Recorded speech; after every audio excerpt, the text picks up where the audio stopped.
औज़ुबिल्लाहिमिनश्शैतानिर्रजीम बिस्मिल्लाहिर्रहमानिर्रहीम। My name is वैस Bashir. Welcome back to वैस अकेडमी। सो जैसे कि आप लोग सारे स्टेप चेक कर चुके हैं अकाउंटिंग इक्वेशन के बारे में, जिस तरह हमने चैप्टर स्टार्ट किया अकाउंटिंग इक्वेशन, उसमें हमने सारे स्टेप्स देखे कैसे बिज़नेस इंट्रोड्यूस करेंगे, तो क्या हमारे पास अकाउंटिंग इक्वेशन पे एसेट साइड और लायबिलिटी साइड दोनों पे कितने क्या इफ़ेक्ट्स होंगे, क्या फ़र्क होंगे। ठीक है, जैसे कि हमने ट्रेडिशन वे में आप सब जानते हैं देखा था कि assets is equal to liability plus owner equity होती है, उनको दोनों साइडों को बराबर रखना होता है। लेकिन जो ऑपरेटिंग रिपोर्ट यानी जिसे रिपोर्टिंग फॉर्म में बोल सकते हैं, अगर हम ऑपरेशन में अगर वो यूज़ करना चाहिए अकाउंटिंग की नहीं हो, तो फिर आपने फ्रैंकफर्ट का तरीका देखा था। इंशाल्लाह ताला इसकी जो डिफ्रेंशिएशन है दोनों मेथड्स में कि ट्रेडिशन वे में जो हम यूज़ कर रहे होते हैं तो उसको किस तरह रिकॉर्ड करते हैं हम दोबारा से देखेंगे, और प्लस ये कि इसको भी एक एग्जांपल के साथ सवाल के साथ मैं आपको बताऊंगा कि किस तरह इसे हम डील करते हैं और किस तरह में इस आसानी के साथ हल कर सकेंगे। ठीक हो गया। आज जिस तरह हमारे स्टेप ख़त्म हुए, 7 स्टेप थे, मैक्सिमम इतने ही आपको अकाउंटिंग इक्वेशन में आ सकते हैं, इसके अलावा और कुछ नहीं हो सकता। तो अब जो हमारे पास बात जो रहेगी, जैसे कि रूल स्टार्टिंग में किए, अब उसकी समरी यहाँ पे मैं आज डिस्कस करूँगा इस वीडियो में भी, और इसके बाद भी एग्जांपल्स के साथ आपके लिए ये समरी होगी ताकि आप इजीली इसको समझ सकें। तो नेक्स्ट हम चलते हैं जी अब वाइट बोर्ड की तरफ और देखते हैं कि इसकी समरी में हमें क्या क्या चीज़ें मिलेंगी और क्या क्या चीज़ें इन्फॉर्मेशन के लिए हमें इजाफ़ा होंगी और इन्फॉर्मेशन में इजाफ़ा करेंगी। ठीक है जी, चलें जी। हौज़बिल्लाहि, जैसे कि आप लोग जानते हैं जी, हमारा द अकाउंटिंग इक्वेशन मेथड हमारे पास जो चैप्टर था वो स्टार्ट था। ठीक है, उसमें हमने फ्रैंकफर्ट का एडिशन 13 पढ़ रहे हैं, बिजनेस अकाउंट्स और इक्वालिटी।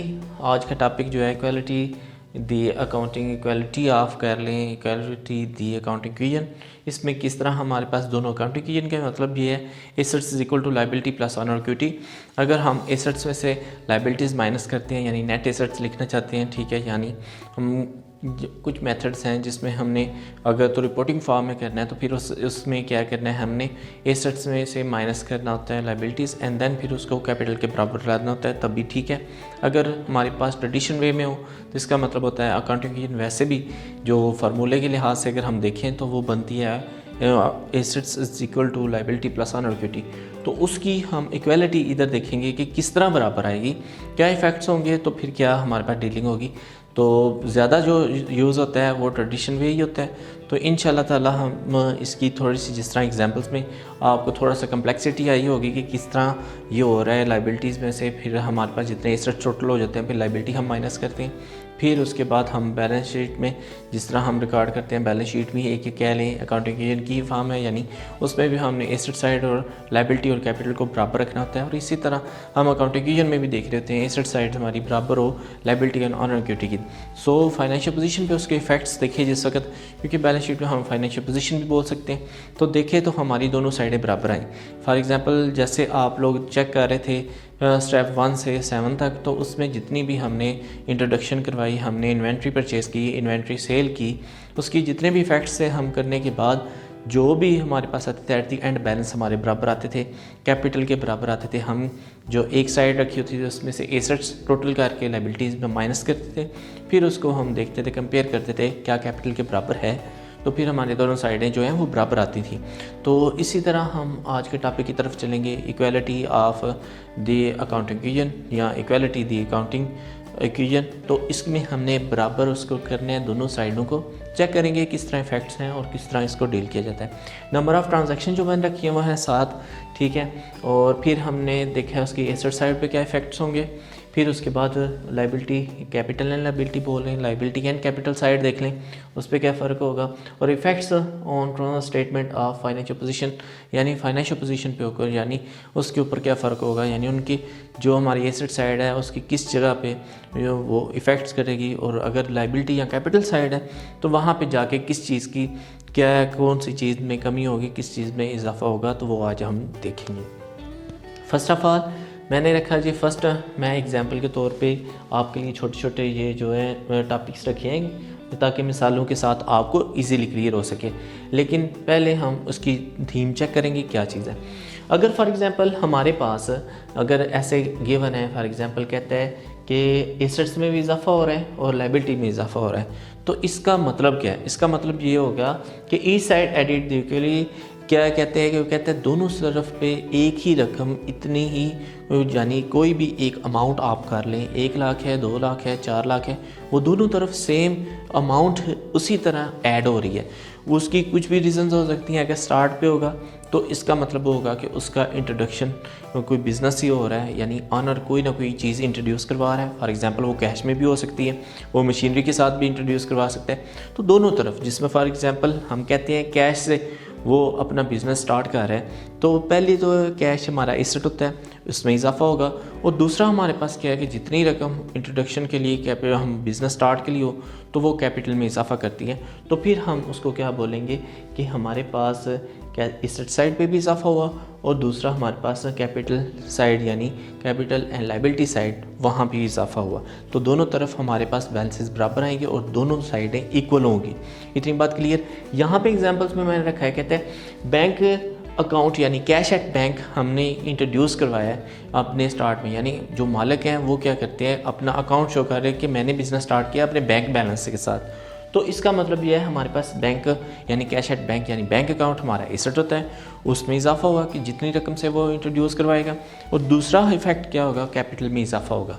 इतनी बात आपको क्लियर होगी, ठीक हो गया। फिर इसका इफेक्ट्स जो होंगे वो क्या होंगे, ईच साइड एडिड इक्वली, कौन कौन सी दोनों तरफ जो है मेन सेम जो रकम है वो दोनों तरफ जो है वो रिकॉर्ड सेम होगी, यानी एसेट साइड और उसके बाद कैपिटल उस साइड में भी रकम सेम जमा होगी।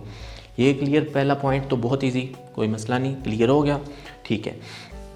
आगे कहते हैं हमारे पास दूसरा इफेक्ट, वो कहते हैं एसेट्स में एसेट साइड ही प्लस माइनस हो जाए और इसमें कैपिटल और लायबिलिटी में कुछ ना हो, तो ये भी वैलिड एंट्री होती है। इस तरह भी होता है।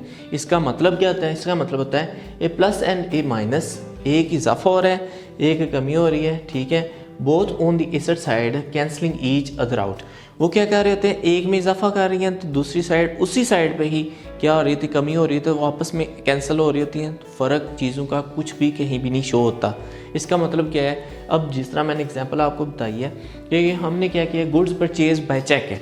अगर हम चेक यानी बैंक में पास सामान है, हमने बैंक से स्टार्ट किया, आपने ये भी सोचना है, सारी थीम्स को लेके चलना है, यानी शुरू से जिस तरह आपने किया उसी तरह एक लड़कियाँ आपने और लेके कि स्टेप बाय स्टेप आपने चलना है, उसी की चीज़ को लेके देखना है। अब वो कहते हैं कि मैंने चीज़ें खरीदी हैं चेक के साथ, मैंने यानी बैंक बैलेंस में यानी मेरे पैसे थे, मैंने चेक लिख के किसी को दिया कि ये मेरे पैसे हैं, वो आप उससे ले लें, बैंक से ले लें जाके, तो मुझे ये चीज़ें मैंने खरीदनी है, मुझे वो दे दें। अब हुआ क्या, हमारे पास एसेट है, एसेट हमारे पास है वो बैंक अकाउंट है, उसमें हुई कमी क्योंकि हमने चेक लिख के दे दिया। जिस बंदे को दिया उसने आज या कल या जितनी भी उसकी लिमिट है उसमें चेक के उसने जाके अमाउंट अपनी ले लेनी है बैंक से, ठीक हो गया। एक तो कमी उधर होगी बैंक में कमी, दूसरा हमारे पास वो एसेट साइड पे कमी, और दूसरा गुड्स हमने खरीदी तो ये भी हमारे पास एसेट साइड पे ही इजाफा होना है। तो इसका मतलब है कमी भी सेम जगह पे होगी, इजाफा भी एक जगह पे हो गया, तो इसका मतलब है किसी और जगह इसका कोई इफेक्ट नहीं होगा, एसेट साइड भी सेम ऐसे ही रहेगी और हमारे पास जो कैपिटल साइड है वो भी सेम ही रहेगी, ठीक हो गया। यानी एक दूसरे के इजाफा प्लस एंड माइनस हो रहा हो एसेट तो वो कैंसिल कर रहे होते हैं, तो फिर कोई फ़र्क दूसरी तरफ शो ही नहीं होता। एग्जांपल के तौर पे मैंने चेक यानी 10,000 का लिख के दिया उस बंदे को, सप्लायर को, तो 10,000 की ही चीज़ें हैं। अब 10,000 मेरे ज़ाया तो नहीं हुए, मैंने अगर दिए हैं किसी को तो उतनी की चीज़ें एसेट में इजाफा कर रही हैं, तो हमारा क्या है, इजाफा भी हो रहा है और कमी भी हो रही है एक एसेट साइड पे। जितने की कमी हुई है तो उसकी वजह से कोई चीज़ एसेट में इजाफा हुआ है, बिज़नेस की पोजेशन में इजाफा भी हुआ है। तो उसका मतलब ये हमारे पास है कि दोनों इफेक्ट्स हमारी एसेट साइड पे प्लस भी हो रहे हैं और माइनस भी हो रहे हैं। इस तरफ कैपिटल साइड पे कुछ भी नहीं होगा और बैलेंस भी हमारा बराबर आएगा। सेकंड पॉइंट भी क्लियर हो गया। थर्ड पे आते हैं, कहते हैं हमारे पास इन्वेंट्री ऑन क्रेडिट। अब कहते हैं हम इसका तो पता चल गया जी, इन्वेंट्री ऑन क्रेडिट क्या चीज़ है, समझाने लगूँ। पहले हम चेक कर लेंगे ये क्या है, यानी एसेट साइड भी प्लस हो रहा है और कैपिटल साइड भी प्लस हो रहा है। इसका मतलब क्या है, अब इतना तो बात समझ आ गई। अब जी हमारे एसेट साइड पे भी इजाफा कोई चीज़ होनी है और उसके बाद क्या चीज़ है, हमारी कैपिटल साइड भी इजाफा होनी है। जैसे कि हमने देखा शुरू में इंट्रोड्यूस करवाया था कैपिटल, तो तब एसेट साइड पे भी वो जिस चीज़ से कैपिटल इंट्रोड्यूस हुआ था वो चीज़ इजाफा हो रही थी, प्लस हमारे पास कैपिटल साइड वो इजाफा हो रही थी। इतनी बात के लिए यहाँ पे सीन हो रहा है, इजाफा दोनों तरफ है, लेकिन हमने याद रखना है एक साइड में लाइबिलिटी भी शामिल है, लाइबिलिटी एंड कैपिटल, दूसरी तरफ सिर्फ एसेट साइड। समझ आ गई बात इतनी। अब वो कहते हैं इन्वेंट्री ऑन क्रेडिट, मैं इन्वेंट्री परचेज कर रहा हूँ उधार पे। एक बात समझ आ गई, यानी क्रेडिट पे, ठीक है, यानी लाइबिलिटी पे। पहली बात, इजाफा होगा मेरे पास इन्वेंट्री का, इन्वेंट्री जो कि एसेट होता है, इन्वेंट्री का इजाफा हो गया, वो हमारे पास एसेट साइड पे हमने रकम लिख के हमने शो कर दिया कि ये इजाफा है हमारी, यानी बिजनेस की पोजेशन में इन्वेंट्री का इजाफा हुआ, यानी पोजेशन का इजाफा हुआ। इतनी बात क्लियर। दूसरी तरफ मैंने उसको पैसे नहीं दिए, मैंने उधार पे खरीदी है, तो ऑन क्रेडिट है, इसका मतलब है अकाउंट पेएबल, यानी हमारे पास लाइबिलिटी में इजाफा होगा। अब क्लियर होगी बात, दोबारा से बता देता हूँ, मैं चीज़ें उधार पे खरीद रहा हूँ, पहली बात मेरी लाइबिलिटी में भी इजाफा होना है, दूसरी बात मेरा किस में इजाफा होना है, मेरी चीज़ों में इन्वेंट्री में इजाफा होना है जो मैं चीज़ें खरीद रहा हूँ उधार पे। समझ आ गई, दोनों साइडों पे इजाफा होगा और दोनों साइडें हमारी बराबर ही होंगी। इसका इफेक्ट देखते हैं, कहता है each side has equal addition, दोनों तरफ एक ही रकम, बराबर जो रकम है उसका इजाफा होगा। सिंपल लफ्ज़ों में अगर बोलूँ तो वो इसका मतलब ये है। आगे कहता है जी 4 पॉइंट पे, 4 पॉइंट पे कहता है हमारी एसेट साइड प्लस माइनस हो रही है। ठीक है, जैसे आपको थीम ऊपर समझ आ गई वैसे ही यहाँ होनी है, यानी मुख्तलिफ चीज़ें हो सकती हैं, मैक्सिमम जितनी हो सकती हैं उतनी मैंने लिखने की कोशिश की है अपनी। मज़ीद आप अगर आपके पास कुछ हो तो आप ज़रूर पूछें, कोई मसला मसाइल नहीं है। अच्छा जी, आगे कहता है 4 पॉइंट पे कहता है जी हमारे पास इजाफा हो रहा है, कमी हो रही है, किस वजह से? कहता है इन्वेंट्री सेल ऑन कैश, कहता है इन्वेंट्री जो मैंने खरीदी थी उधार पे मैं कैश बेसिस पे बेच रहा हूँ। अब जब बेच रहा हूँ तो क्या होगा, सबसे पहले मेरे पास कैश आएगी, जिस वक्त कैश आएगी, कैश होता है एसेट, एसेट होता है तो क्या होगा, एसेट हमारे पास बिजनेस पोजेशन पैसों में इजाफा होगा, वो एसेट साइड पे मैं लिखूंगा, जमा करूंगा। दूसरा इन्वेंट्री भी एसेट था, ठीक है, यानी अगर आप देखें तो यहाँ पे ऊपर ही 3rd पॉइंट पे तो क्या हमारे पास हुआ, अब वो हम दे रहे हैं, बेच रहे हैं, तो उसकी वैल्यू में कमी होगी, इन्वेंट्री की वैल्यू में कमी होगी, यानी चीज़ें जितने की उधार पे खरीदी थी उसमें से हम बेच रहे हैं, तो वो क्या होगा, उसमें वैल्यू में कमी होगी, और जितने की बेची पैसे मिले और पैसों में इजाफा हो रहा है, यानी सेम अमाउंट से उसकी वैल्यू में कमी भी हो रही है और सेम अमाउंट से इजाफा भी हो रहा है। दोनों एसेट्स के साथ हो रही है डीलिंग, वो आपस में कैंसिल कर रहे हैं रकम को, इसलिए दूसरी तरफ कोई फ़र्क नहीं पड़ेगा, यानी कैपिटल साइड पे कोई फ़र्क नहीं होना। वो दोनों इफ़ेक्ट्स जो हैं वो हमारे एसेट साइड पे ही मौजूद होंगे और हमें लाइबिलिटी साइड और कैपिटल साइड पे कोई एंट्री करने की ज़रूरत नहीं है। अब इसका इफेक्ट्स देखते हैं, कहता है a plus and minus both on the asset side cancelling each other out, वो आपस में काट रहे हैं एंड देन कोई भी इफेक्ट दूसरी तरफ लिखने की ज़रूरत ही नहीं है। ये क्लियर हो गया। उसके बाद हमारे पास 5th है, 5वां पॉइंट कहता है inventory sale on time. What is time? अब जैसे कि आपको पिछली वीडियोस में बताया, इसका मतलब है सेल ऑन टाइम का मतलब, यानी आपने उसके साथ क्या किया, एक मुआहदा कर लिया क्या, यानी उसने आपके पास आया चीज़ें खरीदने, तो उसने कहा मेरे पास पैसे नहीं है, आपने उसने मुआहदा कहा ठीक है मैं आपको भेज देता हूँ, लेकिन आपने 1 माह के अंदर अंदर, 1 हफ्ते के अंदर अंदर पैसे मुझे दे देनी है। वो भी एग्री कर देता है, ठीक है मैं वादा करता हूँ कि मैं आपसे उधार ले रहा हूँ, तो मैं कुछ अरसे बाद आपको पैसे वापस कर दूंगा, ठीक है। यानी इसका मतलब ये है inventory sold on credit basis पे कर लें, ठीक है। सो अब याद रखें इसका क्या है, हमारे पास दोनों एक ही तरफ प्लस एंड माइनस हो रहे हैं। ये क्या सीन हो गया, हमने तो कैश में पढ़ा था, तो ये किस तरह एक साइड में, कोई बात नहीं, हम इसको भी समझ लेते हैं। अब ये याद रखें इन्वेंट्री जिस वक्त बेच रहे हैं, इसका मतलब है इन्वेंट्री की वैल्यू में कमी आ रही है। एसेट की वैल्यू में कमी आने का मकसद है कि उसमें एसेट साइड में ही कमी होनी है, क्योंकि इन्वेंट्री लिखी ही एसेट है ही एसेट है, तो लिखने ही एसेट साइड पे उसकी वैल्यू में कमी आई। पहला इफेक्ट ये होगा। दूसरा इफेक्ट क्या होगा कि हमने जिस वक्त चीज़ किसी को उधार बेचनी है, वो बिज़नेस के लिए डेटर बन जाता है, अकाउंट रिसीवेबल होता है, और अकाउंट रिसीवेबल डेटर हमेशा एसेट होता है, इसलिए हमने उसको एसेट साइड पे शो करना है। एसेट साइड पे हमारे पास अकाउंट रिसीवेबल जो है वो इजाफा हो रहा होगा, डेटर में इजाफा हो रहा है, एंड देन हमारे पास दूसरी इन्वेंट्री में कमी हो रही होगी, वो हमने इस साइड पे रिकॉर्ड करनी है। इतनी बात क्लियर होगी आपको।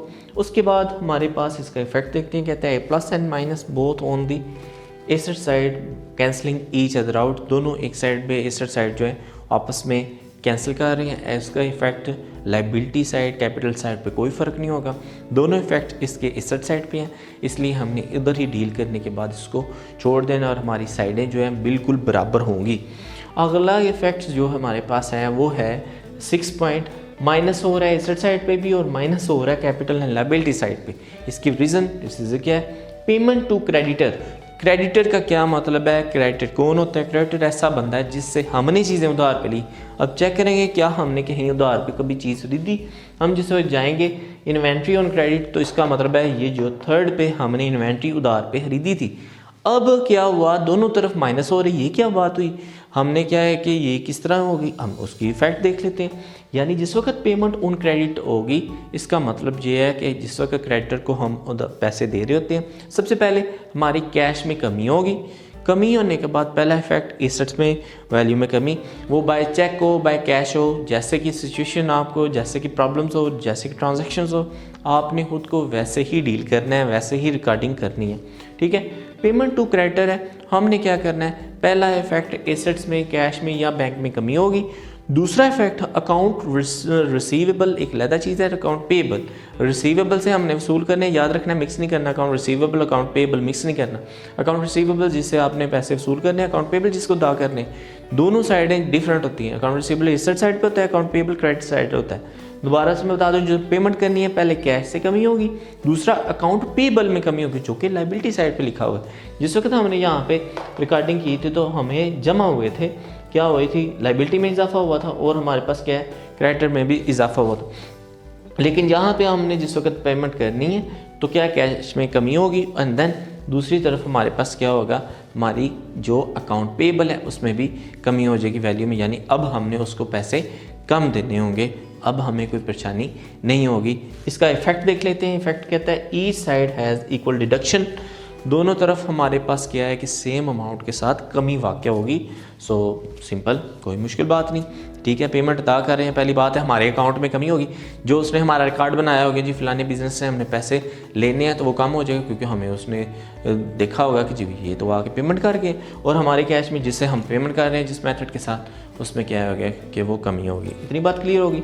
7 पॉइंट क्या कहता है, 7 पॉइंट कहता है डेटर पेड अमाउंट। अब कहते हैं जी डेटर पेड अमाउंट, वो डेटर क्या है, जैसे कि आपको बताया पहले, डेटर वो बंदा जिसको हमने उधार पे चीज़ें फ़रोख्त की, वो कौन बंदा है। अब जिस वक्त देखें इन्वेंट्री 5 पे, इन्वेंट्री सोल्ड ऑन टाइम, इसका मतलब है हमने उसको उधार पे चीज़ें फ़रोख्त की थी, इन्वेंट्री फ़रोख्त की थी, तो हमने उसे वायदा किया। अब उससे हमें क्या है कि जिस वक्त वो अमाउंट मिलेगी तो क्या होगा, अकाउंट रिसीवेबल हमारा एसेट होता है, उसके बाद कैश और बैंक जिस मीडियम से वो पैसे देना चाहे ये भी एसेट होते हैं, तो इनमें इजाफा होगा, अकाउंट रिसीवेबल में कमी वाक़या होगी, तो क्या है कि दोनों के इफेक्ट एसेट साइड पे होंगे, लायबिलिटी और कैपिटल साइड पे कोई फ़र्क नहीं होगा, तो हम उसको रिकॉर्ड भी नहीं करेंगे और एट द एंड हमारे पास कोई उधर इफेक्ट नहीं होगा और हम आराम से अपनी ट्रांजैक्शन को रिकॉर्ड कर सकेंगे। ये plus and minus both on the asset side cancelling each other out, simple, जैसे कि आप पहले जान चुके हैं, ये सारा कुछ है। दोबारा से मैं बता देता हूँ, इसमें हमने क्या करना है, इक्वालिटी दी अकाउंटिंग इक्वेशन, इसमें हमने क्या करना है कि देखना है अकाउंटिंग इक्वेशन में बराबर किस तरह दोनों साइडें होती हैं, क्या इफेक्ट्स होते हैं, क्या रूल्स हैं, उनको कैसे रिकॉर्ड किया जाता है, नंबर ऑफ़ ट्रांजैक्शंस रखी हैं वो हमारे पास है 7 है। सबसे पहले हमारे पास अगर हम इंट्रोडक्शन कैपिटल से फॉर एग्जांपल करते हैं, यानी बैंक से हम अपना क्या बताते हैं जी, कैपिटल हमने अगर लाया है, हमने मालिक पैसे लेके आ रहे हैं, वो अपने बैंक बैलेंस के साथ बिज़नेस शुरू करना चाह रहे हैं, पैसे लेके आ रहे हैं, सो क्या होगा, इफेक्ट होगा एसेट साइड में इजाफा और लायबिलिटी साइड में इजाफा, दोनों तरफ क्या है कि रकम सेम इजाफा होगी। अगर हमारे पास एक साइड में प्लस माइनस हो, इसका मतलब ये है कि हम चीज़ें खरीद रहे हैं चेक के साथ, ठीक है, तो इसका मतलब ये है कि इसमें अगर मैंने एग्जांपल जैसे रखी गुड्स बाय चेक, इसका मतलब ये होगा कि मैंने चीज़ें खरीदी, ठीक है, तो क्या होगा कि मैंने चीज़ों में इजाफा किया, गुड्स में इजाफा किया, तो क्या है कि पेमेंट बैंक से हुई, बैंक में कमी होगी, दोनों इफेक्ट एसेट साइड पे होंगे, लायबिलिटी साइड पे इसका कोई सीन नहीं होगा। ठीक है, जैसे कि ये समझते हैं, ये आपको पता है, इसलिए इसको रिपीट नहीं करूँगा। उसके बाद क्या है, तो थर्ड पे कहता है इन्वेंट्री ऑन क्रेडिट, मैंने ये इन्वेंट्री उधार पे खरीदी, पहला इफेक्ट इसका क्या होगा, एसेट साइड पे इन्वेंट्री में इजाफा होगा, दूसरा इफेक्ट इसका क्या होगा, लायबिलिटी साइड पे अकाउंट पेएबल में इजाफा होगा, क्योंकि मैं उधार पे खरीद रहा हूँ। तो हम दोनों तरफ ये इजाफा करेंगे।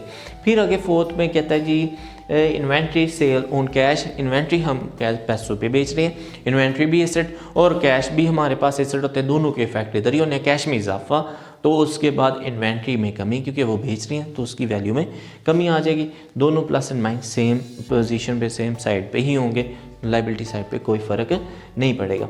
उसके बाद इन्वेंट्री सोल्ड ऑन टाइम, इसका मतलब ये है उधार हम उधार पे बेच रहे हैं तो इसके इफेक्ट भी दोनों जो हैं वो एसेट साइड पे ही होंगे, यानी जिस वक्त इन्वेंट्री बेच रही हैं तो कमी उधर हो जाएगी और उससे हमने मुआहदा किया पैसे नहीं मिले, अकाउंट रिसीवेबल या डेटर या नेम जो भी बताया वो लिख के तो हम शो करेंगे एसेट साइड पे कि अकाउंट रिसीवेबल हमेशा हमारा डेटर हमारे पास जो हमारा एसेट होता है उसको हम एसेट साइड पे ही रिकॉर्ड करते हैं, करंट एसेट होता है। सो जी हम एसेट साइड पे दूसरी तरफ कोई फ़र्क नहीं पड़ेगा और हमारे इक्वलिटी और सेम दोनों साइडें होंगी। फिर आगे 6 पे कहता है पेमेंट टू क्रेडिटर, जिससे हमने उधार पे इन्वेंट्री ली थी उसको पेमेंट करेंगे तो दोनों के इफेक्ट इधर ही होंगे। हमने क्या करना है कि जी दोनों के इफ़ेक्ट्स इधर नहीं होंगे, ठीक है। इसकी वजह क्या है कि इसकी अमाउंट हमारे पास अकाउंट पेबल है तो पैसों में कमी पहली तो बात है वो कैसे करें या बैंक से करें एक, और दूसरी जो इफेक्ट होगा अकाउंट पेबल में कमी होगी। अकाउंट पेबल में हमने करेंगे यानी जहाँ से जिसको हमने पैसे अदा करने थे वो लाइबिलिटी थी, लाइबिलिटी में कमी वाली क्या हो जाएगी। अगर फुल अमाउंट है फुल अमाउंट, जितनी भी अमाउंट होगी उतनी अमाउंट वहाँ पे कमी हो जाएगी। उसके बाद लास्ट पे कहता है डेटर पेड अमाउंट, डेटर उस बंदे से वसूल करने। अब जितने इसके वसूल करने इसका मतलब है ये दोनों इफेक्ट हमारे एसेट साइड पे होंगे। अकाउंट रिसीवेबल हमने लिखा उसके खाते क्लोज हो जाएंगे, जितनी अमाउंट दे उसने हमने वैल्यू कमी कर देंगे, और जो हमारे बैंक से पेमेंट कर रहा होगा तब कैसे पेमेंट कर रहा हो तब उसमें इजाफा कर देंगे। ये हमारे पास है equality of the accounting equation. उम्मीद है ये टॉपिक आपको अच्छे तरीके से समझ आया होगा। इसको रिपीट करें, कोई मसला मसाइल हो तो ज़रूर पूछा करें। तो अपना और अपने प्यारों का ख्याल रखें और चैनल को ज़रूर सब्सक्राइब करें, लाइक करें, शेयर करें और किसी की मदद करें ताकि ये कि किसी के अगर तो कंसेप्ट नहीं है तो उनको ये अच्छे तरीके से क्लियर हो जाए। और मिलते हैं नेक्स्ट वीडियो में जिसमें थोड़ी सी डीपली एग्जांपल्स इंक्रीज़ और डिक्रीज़ से मैं बताऊँगा कि वो किस तरह हो रहे हैं, ताकि ये कि आपको जो है मेन चीज़ जो है और अच्छे तरीके से समझ आ जाए। बहुत शुक्रिया, अपना और अपने प्यारों का ख्याल रखें। अल्लाह हाफ़िज़।